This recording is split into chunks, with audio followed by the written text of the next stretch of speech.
السلام علیکم ورحمۃ اللہ وبرکاتہ، نحمده ونصلی علی رسولہ الکریم، اما بعد فاعوذ باللہ من الشیطان الرجیم، بسم اللہ الرحمن الرحیم، رب اشرح لی صدری ویسر لی امری واحلل عقدۃ من لسانی یفقہوا قولی۔ سورۃ الانعام آیت نمبر 71۔ ارشاد باری تعالی ہے، قل اندعو من دون اللہ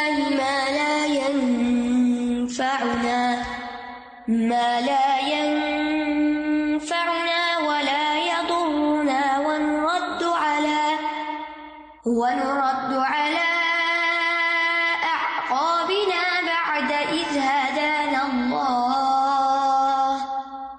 بعد إذ هدانا الله كالذي استهوته الشياطين في الأرض حيران له أصحاب يدعونه إلى الهدى ائتنا قل إن هدى الله هو الهدى وأمرنا لنسلم لرب العالمين۔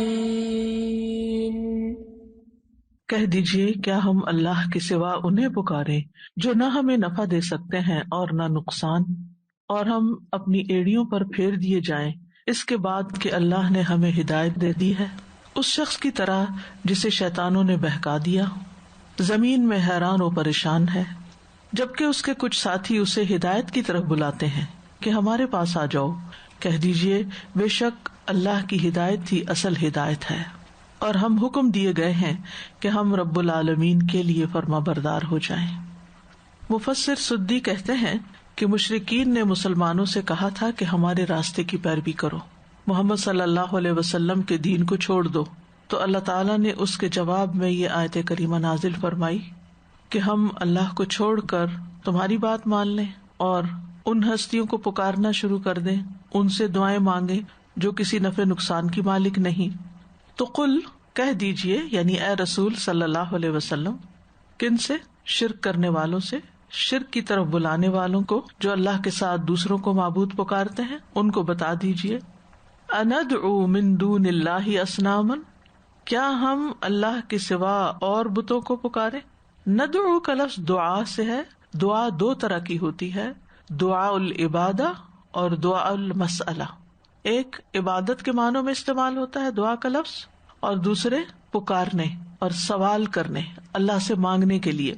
تو کیا ہم سوال کریں، ہم پکاریں، مانگیں اللہ کے سوا اور ہستیوں سے، ان کو جو نہ دیکھ سکتے ہیں نہ سن سکتے ہیں، یعنی ان بتوں کو پکاریں جو نہ دیکھ سکتے ہیں نہ سن سکتے ہیں، نہ نفع دے سکتے ہیں نہ نقصان دے سکتے ہیں، نہ کچھ روک سکتے ہیں اور نہ ہی کچھ ہمیں عطا کر سکتے ہیں، جیسا کہ مشرکین لات، منات، حبل اور دیگر دیوتاؤں کو پکارتے تھے۔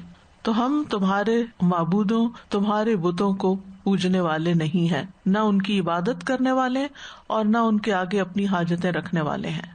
کیسے ہو سکتا ہے یہ کہ ہم اس اللہ کو چھوڑ دیں جو سنتا بھی ہے، دیکھتا بھی ہے، ہدایت بھی دیتا ہے، ہر چیز کی بادشاہت اس کے ہاتھ میں ہے، جو سوتا نہیں، جو دنیا اور آخرت کا مالک ہے، زمین و آسمان کا مالک ہے، اور جو کچھ ان دونوں کے درمیان ہے ہر چیز کا مالک ہے۔ کیونکہ اگر انسان صرف عقل سے بھی کام لے کہ وہ بت جسے انسان اپنے ہاتھ سے تراشتا ہے، چاہے وہ لکڑی کا ہو، چاہے پتھر کا ہو یا کسی مٹی کا بنایا ہوا ہو، خود اس کی آنکھیں بناتا ہے، خود اس کی کان بناتا ہے، خود اس کی شکل شیپ بناتا ہے، پھر اسی کو پوجنے لگتا ہے۔ عقل بھی اس بات کو نہیں مانتی کہ جس کو تم بنا رہے تم اس کی عبادت کرے، اس کے آگے جھک رہے ہو، اس کے آگے ہاتھ پھیلا رہے ہو، وہ کیا کر سکتا ہے؟ لیکن بات یہ ہے کہ آنکھیں اندھی نہیں ہوتی، دل اندھے ہو جاتے ہیں۔ جب دل اندھے ہو جاتے ہیں تو پھر حقیقت نظر نہیں آتی انسان کو۔ اس لیے ہمیشہ اللہ سے دلوں کی زندگی مانگنی چاہیے تاکہ ہماری آنکھیں بھی صحیح چیزوں کو، حقائق کو پہچانیں، ہمارے کان بھی بات کو صحیح سمجھیں۔ اور یہی بات حضرت ام سلیم نے کہی تھی جب ابو طلحہ نے ان کو نکاح کا پیغام بھیجا کہ میں تو ایک مسلمان عورت ہوں اور تم شرک کرتے ہو اور ان بتوں کو پوجتے ہو جن کو فلاں شخص لکڑی کاٹ کے اپنے ہاتھ سے گھڑتا ہو، پھر تم وہاں سے اس کو خرید لیتے ہو، یعنی وہ جو تم خود ہی بناتے ہو اور خود ہی خریدتے ہو، خود ہی لا کے رکھتے ہو۔ اور آج بھی آپ دیکھیں کہ بعض ترقی یافتہ قومیں ہیں، دنیاوی اعتبار سے ان کی عقل بہت کام کرتی ہے، لیکن جب دین کا معاملہ آتا ہے تو اپنے ہی ہاتھ سے اور اپنے ہی پیسوں سے خریدے ہوئے بت اپنے سامنے رکھ لیتے ہیں. تو ان کو سمجھ کیوں نہیں آتی کہ یہ کچھ بھی فائدہ نہیں دے سکتے. آپ ٹیبل کے اوپر پیپر ویٹ رکھ لیں یا پھر آپ کوئی گھڑا ہوا بت کرسٹل کا رکھ لیں، دونوں میں کوئی فرق نہیں ہے، کسی کام کے نہیں ہے. ما لا ينفعنا ولا يضرنا، نہ فائدہ دیتے ہیں نہ نقصان دیتے ہیں، کچھ بھی نہیں. کیونکہ معبود وہ ہوتا ہے جس سے فائدہ بھی ہوتا ہے اور وہ نقصان بھی دے سکتا ہے، وہ گناہوں پکڑ بھی سکتا ہے، لیکن یہ بت کچھ بھی نہیں کر سکتے. کیونکہ مشرکین کو یہ ڈر بھی تھا کہ اگر ہم نے ان بتوں کو چھوڑ دیا تو ان کی مار ہم پہ پڑے گی، ان کی بددعائیں لگیں گی یا یہ ہماری قسمت بگاڑ دیں گے. تو انہوں نے کہا کہ نہیں، کچھ بھی نہیں کر سکتے، ان کے ہاتھ میں، ان کے اختیار میں، ان کی طاقت میں تو کچھ ہے ہی نہیں. اور یہاں یہ جو لفظ ہے نا مالا، ماں کا لفظ جو ہوتا ہے نا یہ تحقیر کے لیے استعمال ہوتا ہے. مالا ينفعنا ولا يضرنا، تو یہ معبودوں کی تحقیر کے لیے استعمال ہوا ہے. اور کسی کو کیا نفع نقصان دیں گے؟ سورۃ الفرقان میں آتا ہے لا يملكون لانفسهم ضرا ولا نفعا، کہ وہ تو اپنی جان کے لیے بھی کسی نفع نقصان کا کچھ اختیار نہیں رکھتے. جس کے ہاتھ میں اپنا نفع نقصان نہ ہو وہ کسی کا نفع نقصان کیا کرے گا؟ تو نفع میں ہر وہ چیز جو فائدہ دیتی ہے، خیر کی ہوتی ہے. اور یضرنا کا لفظ ضرر سے ہے، ضاد را را سے، بدحالی، چاہے اس کا تعلق انسان کے نفس سے ہو جیسے صحت کے معاملات ہیں، یا پھر علم اور حکمت کی کمی ہو، یا پھر مال و اسباب کے اندر کوئی مشکل ہو، ان سب چیزوں میں ضرر پہنچتا ہے. تو بنیادی بات جو یہاں کی گئی ہے وہ یہ کہ الہ کسی کا محتاج نہیں ہوتا کسی بھی چیز میں.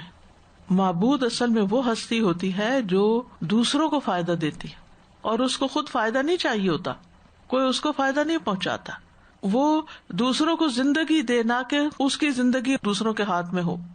تو جن بھی بتوں، پتھروں، درختوں، جانداروں، انبیاء، بزرگوں اور دیگر ہستیوں کو ہم دیکھتے ہیں کہ اول تو وہ اپنے نفع نقصان کے مالک نہیں تھے، اور زندہ ہستیوں میں سے ہم ہر نبی، ہر بزرگ، ہر نیک انسان جس کو لوگ الہ بنا بیٹھتے ہیں اور ان کو مدد کے لیے پکارنے لگتے ہیں، ان پر جب کوئی مشکل آتی تھی تو تاریخ گواہ ہے، اس پہ دلائل موجود ہیں کہ وہ اپنی تکلیفوں کے لیے اپنے رب کو پکارتے تھے.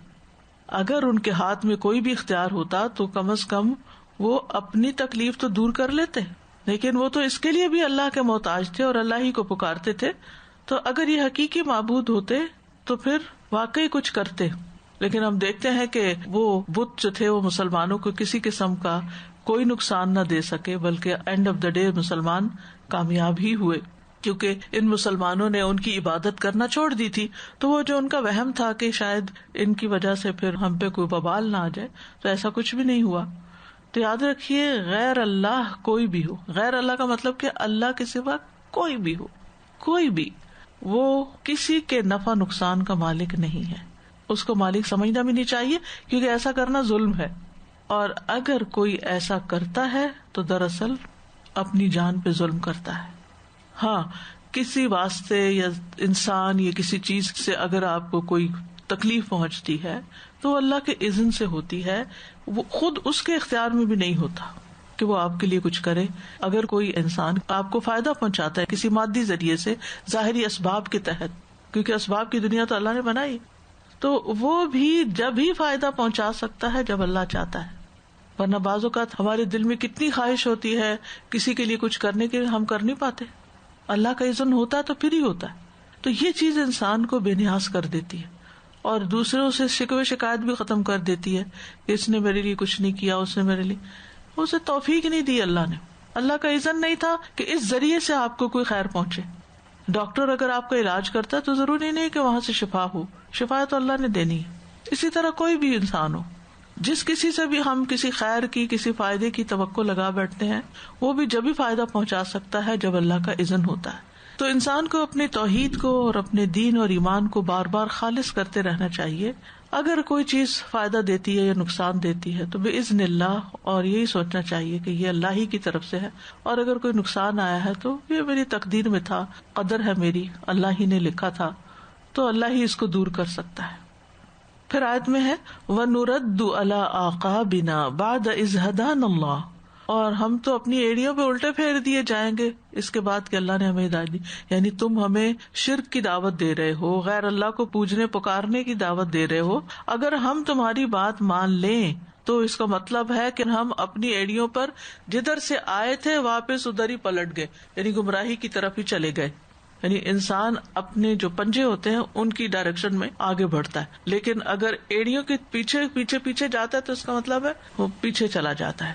اور عربی محاورے میں جس آدمی کی ضرورت پوری نہ کی جائے اس کو خالی موڑ دیا جائے بغیر کچھ دیے، اور وہ اپنی حاجت کے پورا ہونے میں کامیاب نہ ہو سکے، تو اس کے لیے کہا جاتا ہے قد رد علی عقبیہ، کہ اس کو اپنی ایڑیوں کے بل واپس موڑ دیا گیا. یعنی وہ تو خسارے میں گیا، اس کو تو کچھ حاصل ہی نہیں ہوا، کچھ فائدہ نہیں ہوا، ایسے ہی لوٹ گیا.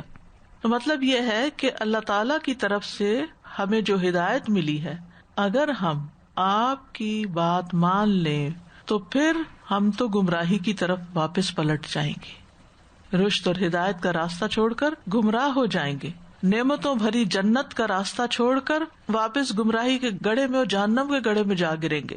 تو جس شخص کو اللہ تعالیٰ روشنی عطا کر دیتا ہے وہ کبھی بھی اس پر راضی نہیں ہوتا، وہ ایسا طریقہ اختیار نہیں کرتا، چاہے اسے کوئی بتوں کی عبادت کی دعوت دے یا ادروائز دین کا راستہ چھوڑ کر گمراہی کا راستہ اختیار کرنے کی دعوت دے.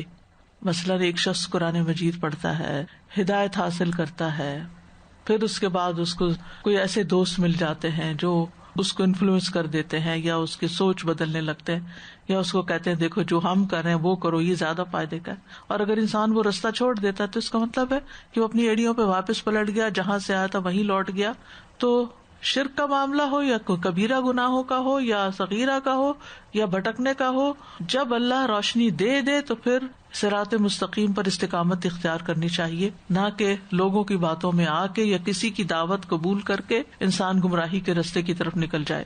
کالذی استہوتہ الشیاطین فی الارض حیران، اس شخص کی طرح جسے شیطانوں نے بہکا دیا ہو، زمین میں حیران پریشان پھرتا ہو. استہوتہ یعنی گمراہی کی طرف واپس جانے والے کا حال تو پھر اس شخص کی طرح ہے جس کو شیطان نے بہکا دیا، اب اس کو کوئی رستہ نہیں ملتا. یہ جو لفظ ہے استہوتہ، تو جیسے آپ جانتے ہیں کہ اس کا روٹ ہا واو یا ہے، اور پہلے بھی میں بتا چکی ہوں کہ ہوا یہوا کا معنی ہوتا ہے بلندی سے نیچے گرنا. تو مطلب یہ ہے کہ اگر کوئی شخص شیطانوں کی بات مان لیتا ہے تو شیطان تو اس کو بلندی سے یعنی اوپر سے نیچے گرا دیں گے. جیسے آتا ہے نا سورۃ الحج میں وَمَن يُشْرِكْ بِاللَّهِ فَكَأَنَّمَا خَرَّ مِنَ السَّمَاءِ، جو اللہ کے ساتھ شرک کرتا ہے وہ ایسا ہے جیسا آسمانوں سے گر پڑا ہو، اوپر سے گرا دیا گیا ہو. اور اس میں کوئی شک نہیں کہ جب انسان کسی تاریک گڑھے میں جا کے گرتا ہے تو پھر چوٹ تو اپنی جگہ ہوتی ہے، لیکن انتہائی حیران، پریشان اور کمزور، ناتوان، غم زدہ، آفت زدہ ہو جاتا ہے. تو جو ہدایت چھوڑ کر گمراہی کو اختیار کرے وہ ایسا ہی ہے جیسے بلندی سے نیچے کسی گڑھے میں جا گرے. اسی طرح ہوا کا ایک معنی ہوتا ہے خواہش کی پیروی کرنا. تو مراد کیا ہوا کہ اس نے ہدایت کا راستہ چھوڑ کر خواہش کی پیروی کا راستہ اختیار کیا اور اصل راستے سے بھٹک گیا. اور جو ایسا انسان ہوتا ہے وہ حیرت اور پریشانی کی انتہا کو جا پہنچتا ہے، پھر اس کو پھر کچھ سمجھ نہیں آتا کہ مجھے کیا کرنا ہے، کنفیوژن کا شکار ہو جاتا ہے. اور تیسرا سیدھا سیدھا معنی ہے کہ شیطان اس کو دیوانہ کر دیتا ہے، اس کی عقل کو لے اڑتا ہے، اس کو پھسلا دیتا ہے. استہوا عربی میں کہا جاتا تھا استہوتہ الشیاطین، یعنی شیطان نے اس پر جادو کر دیا. ان کا عقیدہ یہ تھا کہ جنوں کے جادوگر ہوتے ہیں اور ان کو سعالی بھی کہا جاتا ہے، اور یہ کہا جاتا ہے کہ وہ انسانوں پہ اثر انداز ہوں تو وہ انسانوں کو دیوانہ کر دیتے ہیں، کیونکہ جب وہ جن چاہتے ہیں کہ انسان ان کے کنٹرول میں آ جائے تو پھر وہ بہکی بہکی باتیں کرتے ہیں. یعنی جس کو جن پوزیس کر لیتا ہے تو پھر اس کا حال کیا ہوتا ہے. ہو سکتا ہے اگر آپ میں سے کسی کو ایسا کوئی ایکسپیرینس ہوا ہو کسی کو دیکھنے کا، یوٹیوب پہ ایسی ویڈیوز بھی موجود ہیں جس میں عموماً اس طرح کی چیزیں لائیو بھی نظر آتی ہیں.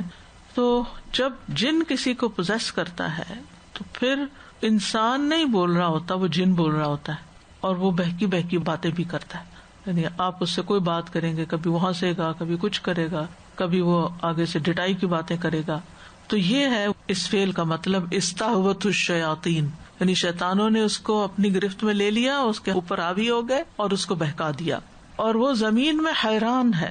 حیران کا لفظ حیرت سے ہے، کسی کام میں تردد کرنا، اس طرح کہ اس کو اس سے نکلنے کا کوئی راستہ نہ ملے. اب کدھر جاؤں، ادھر جاؤں ادھر جاؤں. بعض لوگ الہدا میں آتے ہیں تو ان کو واپسی کا راستہ نہیں ملتا، وہ کبھی ادھر کو جاتے ہیں کبھی ادھر کو، کہتے ہیں کہ ایگزٹ کدھر ہے، اوپر تو نہیں دیکھتے کہ ایگزٹ کہاں لکھا ہوا، لیکن وہ کہتے ہیں بھول بھلائیوں کا شکار ہو جاتے ہیں ہم یہاں آ کے. تو ہر انسان کے ساتھ ایسا ہوتا ہے کہ کبھی وہ ایسی ان نون جگہوں پر جا نکلتا ہے جہاں اسے سمجھ نہیں آتی کہ رائٹ ٹرن لینا ہے یا لیفٹ ٹرن لینا ہے. کبھی آپ نے دیکھا ہوگا کہ اگر آپ نے اپنا جی پی ایس آن نہیں کیا ہوا تو پھر اگر اندازے سے کہیں جا رہے ہوں، صحیح گائیڈ لائن آپ کے پاس نہ ہو، تو آپ جگہ جگہ رک کے دیکھتے ہیں، اچھا یہاں مڑنا تھا یا ادھر رائٹ مڑنا تھا یا لیفٹ، میرا خیال ہے ادھر جانا ہے، میرا خیال ادھر جانا ہے، اور خوب بھٹکتے ہیں. تو یہی حال ان شیطانوں کا ہے کہ انہوں نے عقل مار دی ہے ان کی. اور یہاں مراد یہ ہے کہ شیطان انسان کا چونکہ دشمن ہے، تو شیطان انسان پہ جب حاوی ہوتا ہے تو پھر اس کو بہکا دیتا ہے. یعنی یہاں ایمان لا کر کفر کی طرف لوٹنے والے، ہدایت پا کر گمراہی کی طرف جانے والوں کی حالت بیان کی گئی ہے، ان کی مثال بیان کی گئی ہے. مطلب یہ ہے کہ اللہ کی ہدایت کا جو رستہ ہمیں مل گیا ہے، اس کے بعد اگر ہم تمہارے کہنے پہ چلیں، جیسے شروع میں نے بتایا تھا کہ مشرکین مسلمانوں کو دعوت دیتے تھے، خود نبی صلی اللہ علیہ وسلم کو بھی دیتے تھے کہ آپ ہمارے بتوں پہ ہاتھ رکھ دیں. تو پھر یہ ہے کہ اگر ہم ایسا کر لیں تو پھر ہمارا حال بھی اس شخص کی طرح ہو جائے گا جو شیطان کی پوزیشن میں ہو.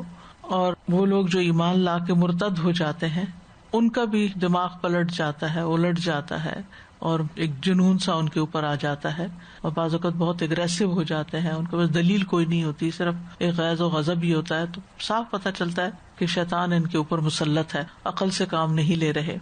لہو اصحاب یدعونہ الی الہدی ائتنا، اس کے کچھ ساتھی ہیں جو اسے دعوت دیتے ہیں کہ ہدایت کی طرف آ جاؤ، ہماری طرف آ جاؤ، یعنی ہمارے ساتھ آ جاؤ. عموماً یہ ہوتا ہے نا کہ انسان جب کوئی دین اختیار کرتا ہے تو بعض اوقات اپنے دوستوں کے ساتھ مل کر کوئی کام کر رہا ہوتا ہے. مثلاً ایک بیچ میں جو لوگ اکٹھے پڑھ رہے ہوتے ہیں، پھر اکٹھے کوئی کام کر رہے ہوتے ہیں، اچھا نیکی کا، کوئی دین کا، ہدایت کا. پھر آہستہ آہستہ دیکھتے ہیں کہ کوئی ایک ساتھی سلپ ہوتے ہوتے پیچھے چلا گیا ہے، تو پھر چونکہ دوست ہوتے ہیں ماضی کے تو ان کو بلاتے ہیں، آؤ تم واپس آؤ، کیا کر رہے ہو، اس راستے پہ چلو. تو لہو اصحاب یدعونہ الی الہدی، اس کے دوست اس کو ہدایت کی طرف بلاتے، یعنی جو جنوں یا شیطانوں سے پوزیس ہو چکا ہے، جو ہدایت سے دور جا چکا ہے، وہ اس کو ہدایت کی طرف دعوت دیتے ہیں. یعنی اپنے حیران و سرگرداں دوست کو جو بھٹک رہا ہو دنیا میں، تو پھر کیا ہوتا ہے، وہ ساتھی اپنے راستے پہ چل رہے ہوتے ہیں. جب وہ دیکھتے ہیں کہ ان کا ساتھی بچھڑ کر بھٹک رہا ہے تو اس کو بھی کہتے ہیں آؤ واپس ہمارے ساتھ آ جاؤ. لیکن پھر کیا ہوتا ہے، پھر بعض اوقات انسان پلٹ آتا ہے اور بعض اوقات نہیں بھی پلٹتا. یہ بات چند مخصوص لوگوں کے بارے میں نہیں ہے کہ صرف اہل مکہ کے لیے یہ بات تھی، مکی صورت ہے، مکے کے مسلمانوں کے لیے تھی کہ ان کے جو ماضی کے دوست تھے دور جاہلیت کے، وہ ان کو اپنی طرف دعوت دیتے تھے، یہ ان کو ہدایت کی طرف بلاتے تھے، ان کے لیے تو ہے ہی، اسی کانٹیکس میں اتری. لیکن یہ آیت ہر دور کے لیے اور ہر انسان کے لیے. اول تو یہ کہ جب انسان کو اللہ تعالیٰ دین کا راستہ دکھائے تو اس کو محتاط رہنا چاہیے کہ شیطان کسی وقت بھٹکائے نہیں. ربنا لا تزغ قلوبنا بعد اذ ہدیتنا، کیونکہ اس میں بھی خطرہ ہوتا ہے کہ انسان ایک دفعہ مکمل ہدایت کی طرف آ جائے اور پھر کوئی چیز اس کو پلٹا دے، بھٹکا دے، کیونکہ شیطان ہر وقت اس کی طاق میں لگا رہتا ہے.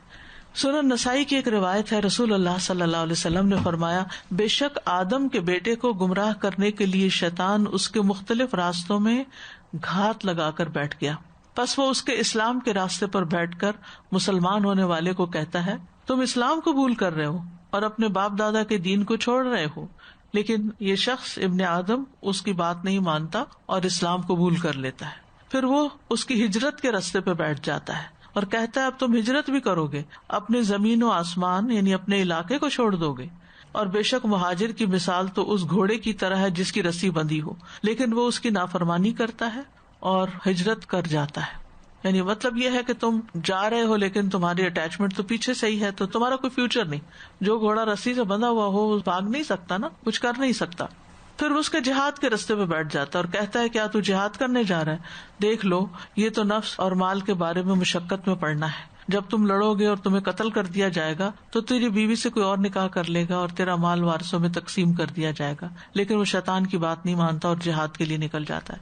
پھر رسول اللہ صلی اللہ علیہ وسلم نے فرمایا، جس نے شیطان کے ساتھ ایسا کیا، یعنی شیطان کی بات کہیں نہیں مانی، تو اللہ عز و جل پر حق ہے کہ وہ اسے جنت میں داخل کرے اور جو قتل کر دیا گیا تو اللہ پر حق ہے کہ وہ اسے جنت میں داخل کرے. یعنی اگر انسان ان سارے فتنوں سے بچ کر اللہ کی بات مانتا ہے اور اپنے نیکی کے کاموں کو چھوڑتا نہیں تو پھر اللہ سبحانہ وتعالیٰ اس کے لیے جنت کا رستہ کھول دیتے ہیں.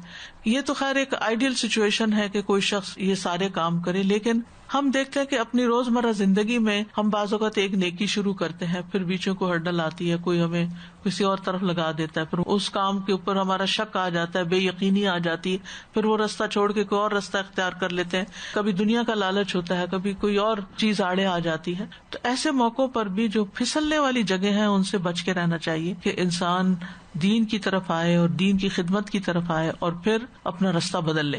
پھر اسی طرح شیطان کا ایک اور طریقہ کیا ہوتا ہے، مسند احمد کی روایت ہے، عبداللہ بن مسعود کہتے ہیں کہ رسول اللہ صلی اللہ علیہ وسلم نے ہمارے سامنے ایک لکیر کھینچی، فرمایا یہ اللہ کا راستہ ہے. پھر اس کے دائیں اور اس کے بائیں یعنی دائیں بائیں کچھ اور لکیریں کھینچی. پھر فرمایا یہ مختلف راستے ہیں جن میں سے ہر راستے پر شیطان بیٹھا ہوا ہے اور ان راستوں پہ چلنے کی دعوت دے رہا ہے. جیسے ہائی وے ہوتی ہے نا اور پھر ایگزٹس ہوتی ہیں، تو بالکل اسی طرح. اس کے بعد آپ نے یہ آیت تلاوت فرمائی، ان ھذا صراطی مستقیما فاتبعوہ ولا تتبعوا السبل فتفرق بکم عن سبیلہ. یہ میرا سیدھا راستہ ہے، اس کی پیروی کرو، دوسرے رستوں کے پیچھے نہ پڑو ورنہ تم اللہ کے راستے سے بھٹک جاؤ گے. یعنی ادھر ادھر نہ نکلنا ورنہ منزل کھو دو گے. قل ان ھدی اللہ ھو الھدی، کہہ دیجیے کہ بے شک اللہ کی ہدایت اصل ہدایت ہے. یعنی جس راستے کی طرف، جن کاموں کی طرف، جن سرگرمیوں کی طرف، جن دلچسپیوں کی طرف لوگ بلاتے ہیں اور لوگ اس میں آپ کو الجھانا چاہتے ہیں، ان سے محتاط رہیے. اور ہر معاملے میں یہی کرائیٹیریا ہونا چاہیے کہ جو میں کرنے جا رہا ہوں اس میں اللہ کا حکم کیا ہے، میری لمٹس کیا ہے، میری حدود کیا ہے، مجھے کیا کرنا چاہیے اور کیا نہیں کرنا چاہیے. تو اصل ہدایت کا راستہ صرف وہ ہے جس کی طرف اللہ تعالیٰ بلاتا ہے، جو قرآن و سنت سے ثابت ہے. اس کے علاوہ کوئی اور راستہ ہدایت کا راستہ نہیں ہے. دیگر راستے گمراہی اور ہلاکت کے راستے ہیں. اور اس سے یہ بھی پتہ چلتا ہے کہ ہدایت اللہ کے ہاتھ میں ہے. اللہ جس کو چاہتا ہے ہدایت دیتا ہے. جو شخص اسلام سے منہ موڑ کے کفر اور شرک کی طرف چلا جائے، گمراہ ہو جائے، بھٹک جائے، وہ بھٹکے ہوئے مسافر کی طرح ہے جس کو سیدھا راستہ پانے میں پھر بڑی مشکل ہوتی ہے. ہاں اگر اللہ نے ہدایت مقدر کی ہے، توفیق دی ہے، تو یقیناً وہ سیدھے راستے کی طرف آ جائے گا کبھی، کیونکہ ہدایت پہ چلانا تو صرف اللہ ہی کا کام ہے. ان ھدی اللہ ھو الھدی فإن اللہ لا یہدی من یضل وما لهم من ناصرین. لیکن جو بھٹکنا چاہے اللہ تعالیٰ زبردستی اس کو ہدایت نہیں دیتا، اور ایسے لوگوں کا کوئی مددگار بھی نہیں ہوتا. وَأُمِرْنَا لِنُسْلِمَ لِرَبِّ الْعَالَمِينَ، اور ہمیں حکم دیا گیا ہے کہ ہم رب العالمین کے سامنے سر تسلیم خم کر دیں. یعنی ہم اللہ کی وحدانیت کو مانیں، اس کے احکامات کو مانیں اور ہم سیدھے رستے پر چلتے رہیں. ہم مسلمان ہو جائیں، ہم اس کے فرما بردار ہو جائیں، اس کے احکام کی اطاعت کریں، اس کی عبادت کریں. یہ ہے اصل سیدھا راستہ. السلام علیکم استاد جی. آپ نے بتایا تھا نا کہ جیسے پوزیس کر لیتا ہے جن، کسی کے اندر آ جاتا ہے، تو یہ ایسا ہے کہ اتفاق ہوا رمضان میں نا، میرا بیٹا اعتکاف کر رہا تھا مسجد میں، تو وہاں پہ کوئی صاحب اپنے بیٹے کو لے کر آئے، اور وہ چھوٹا بچہ لیکن مرد کی آواز آ رہی تھی بہت، اور الٹی سیدھے باتیں جیسے بہت کر رہا تھا. وہ لوگ بہت پریشان تھے. تو پھر انہوں نے وہاں پہ ہیں ایک عرب سے آئے ہوئے جو امام رحمہ جو بھی ہے، مجھے نہیں پتا، شیخ صاحب نا، وہ اتارتے ہیں ایسے جن وغیرہ نا. تو میرے بیٹے نے دیکھا، سب نے دیکھا کہ وہ اس کو کچھ پڑھ رہے تھے، اور جہاں وہ دہورن ایک لفظ آتا تھا وہ اس کے مارتے تھے گھٹنوں پہ یا کچھ، تو وہ چیختا تھا کہ بند کر دو، یہ کیا کر رہے ہو، یہ کیا میرے ساتھ نا. تو پھر اس کے بعد وہ جو بچہ تھا اس میں انہوں نے جیسے جو بھی کیا، تو باقاعدہ اس کی آواز ڈفرینٹ ہوتی ہوئی محسوس ہوئی بچے کی نکلتے ہوئے. اس سے پوچھا تم کیسے آئے ہو اس کے اندر، کہاں سے؟ کہنے لگا کہ مجھے کسی نے پانی یا تعویذ جو بھی تھے، وہاں اس کی والدہ گئی تھی پاکستان، اور وہاں سے کسی نے کہا کہ بیمار رہتا تھا یہ بچہ، تو تعویذ دیا. اس کے بعد اس کا الٹا ہوا، جن اس کے اندر لے کے آ گئے. اور پھر ہم لوگ باہر تھے تو ہم نے خود دیکھا، انہوں نے کہا جاؤ اس کے والد کے پاکٹ میں ایک کونے میں تعویذ رکھا ہے وہ نکالو. اور باہر گئے وہ ان کے، ہم لوگ نے دیکھا اپنی آنکھوں سے کہ وہ جلا رہے تھے. انہوں نے کہا جاؤ جلا کے آؤ. اور پوری آواز چینج ہو گئی بچے کی، اور وہ اس کے اندر جن تھا باقاعدہ، دیکھا سب لوگوں نے نا، واپس صحیح ہو گیا. جن آ جاتا ہے سچ مچ سے. اور جادوگر جو ہوتے ہیں وہ جنوں سے کام لے کے وہ جن مسلط کرتے ہیں بعض کے اوپر، تو اس لیے صبح شام کی دعائیں، حفاظت کی دعائیں، اذکار بہت ضروری ہے، کیونکہ اللہ کا ذکر جو ہے وہ ایک قلعے کی طرح ہے جس میں انسان داخل ہو جاتا ہے اور اس کو ایک پروٹیکشن کی وال مل جاتی ہے. دعا دو طرح کی ہوتی ہے، دعا عبادہ اور دعا المسئلہ. اور دعا عبادہ نماز ہوگی؟ جی، جیسے نماز ہے، اس کو پریئر نہیں کہتے ہم جیسے. جی جی. تو پریئر دعا کو بھی کہتے ہیں اور پریئر نماز کو بھی کہتے ہیں. ٹھیک ہے، تو عبادت کے جو ریچولز ہیں وہ بھی دعا کہلاتے ہیں. ان الذین یستکبرون عن عبادتی میں بھی دونوں معنی آ جاتے ہیں. وَأَنْ أَقِیمُوا الصَّلَاةَ وَاتَّقُوهُ وَهُوَ الَّذِي إِلَيْهِ تُحْشَرُونَ. اور یہ کہ نماز قائم کرو اور اس سے ڈرو، اور وہی ہے جس کی طرف تم سب اکٹھے کیے جاؤ گے. وَأَنْ أَقِیمُوا الصَّلَاةَ وَاتَّقُوهُ، اس کا تعلق پچھلی آیت سے ہی ہے، یعنی کہا گیا نا اُمِرْنَا لِنُسْلِمَ لِرَبِّ العالمین، کہ رب العالمین کے لیے جھک جاؤ، اس کی اطاعت کرو، اس کے فرما بردار بن جاؤ. کیسے؟ نماز قائم کر کے اور اس سے تقوی اختیار کر کے، یعنی اللہ کے آگے سر تسلیم خم کرنے اور اس کی فرما برداری کرنے کے بعد سب سے پہلا حکم نماز قائم کرنے کا ہے، جس سے نماز کی اہمیت بھی واضح ہوتی ہے. اور اس کے بعد پھر تقوی کا حکم ہے، کیونکہ نماز کی پابندی تقوی کے بغیر نہیں ہو سکتی. وَإِنَّهَا لَكَبِيرَةٌ إِلَّا عَلَى الْخَاشِعِينَ، نماز یقیناً بھاری ہے مگر خشوع و خضوع کرنے والوں کے لیے نہیں. تو تقوی کے اندر خشوع بھی پایا جاتا ہے. اور اقامت الصلاۃ میں جیسا کہ آپ جانتے ہیں کہ نماز کے اوقات، اس کی شرائط، اس کے ارکان، اس کے سنن، آداب، ساری چیزیں شامل ہیں. اور تقوی کا لفظ وقایا سے ہے، یعنی اللہ کا ڈر جو ہے اس کو اپنے اور اللہ کے عذاب کے بیچ میں وقایا بنا لو، یعنی روک بنا لو. جن چیزوں کا حکم دیا گیا وہ کرو، جن سے روکا گیا ان سے رک جاؤ، اور تقدیر پہ صبر کرو. یہ تقویٰ ہے. وَهُوَ الَّذِي إِلَيْهِ تُحْشَرُونَ، اور وہی ذات ہے جس کی طرف تم سب اکٹھے کیے جاؤ گے. تمہارا حشر اسی کی طرف ہوگا، یعنی اللہ سبحانہ تعالیٰ کے پاس تمہیں اکٹھے ہونا ہے. یعنی ترجعون، تجمعون، سب اللہ کے پاس جمع ہو کے ننگے پاؤں ننگے بدن قیامت کے دن، جب وہ تمہیں تمہارے اچھے اعمال اور برے اعمال کی جزا یا سزا دے گا. تو بہت بہترین ترتیب ہے یہاں کہ سب سے پہلے تو اپنے آپ کو اللہ کے حوالے کرنا، اللہ کے آگے جھک جانا، اس بات کو دل و جان سے قبول کرنا کہ اللہ ہی میرا معبود ہے، رب العالمین ہی میرا سب کچھ ہے. قبول کرنے کے بعد پھر یعنی نماز جو ہماری جسمانی، روحانی اور ہر طرح کی اللہ کی عبادت ہے، جس میں ہمارا دل، دماغ، روح اور جسم کا ہر عضو شامل ہوتا ہے. اور پھر تقویٰ، ایک چیز کرنے کا حکم اور ایک چیز چھوڑنے کا. تقویٰ میں بچنا یعنی گناہوں سے بچو بھی. اور پھر فائدہ کیا ہے کہ جب تم اس کی طرف اکٹھے کیے جاؤ گے قیامت کے دن تو وہ پھر تمہیں بہترین جزا دے گا. یعنی اگر تم اللہ کے اطاعت گزار بندے بنو گے، فرما بردار بنو گے، نماز پڑھو گے، تقوی اختیار کرو گے، تو یہ اعمال تمہیں قیامت کے دن فائدہ دیں گے. حشر کے دن، قبروں سے دوبارہ اٹھائے جانے کے دن تمہارے لیے فائدہ مند ہوں گے. اگر آپ کہیں نہیں میں تو بس اللہ کا بہت وفادار ہوں، مجھے اللہ سے بڑی محبت ہے، اس کی بہت تعریف بھی کریں، سب کچھ کریں، اور نماز کے وقت اٹھ کے نماز ہی نہ پڑھیں، آپ اپنے کال میں ہی جھوٹے ہوں گے، تو وہ فیلنگ بھی نہیں آتی. یعنی آپ 100 کام کر رہے ہیں اور نماز نہ پڑھیں تو لگتا ہے کچھ بھی نہیں کیا. جو فلفلمنٹ نماز سے ہوتی ہے وہ کسی چیز، یعنی آپ بے شک کلاس اٹینڈ کر لیں، آپ صدقہ خیرات کر لیں، سب کچھ کر لیں، لیکن اگر آپ نے نماز ہی نہیں پڑھی ہوئی تو آپ کو ایسا دل میں پریشانی ہوگی کہ جیسے میں نے کچھ بھی نہیں کیا.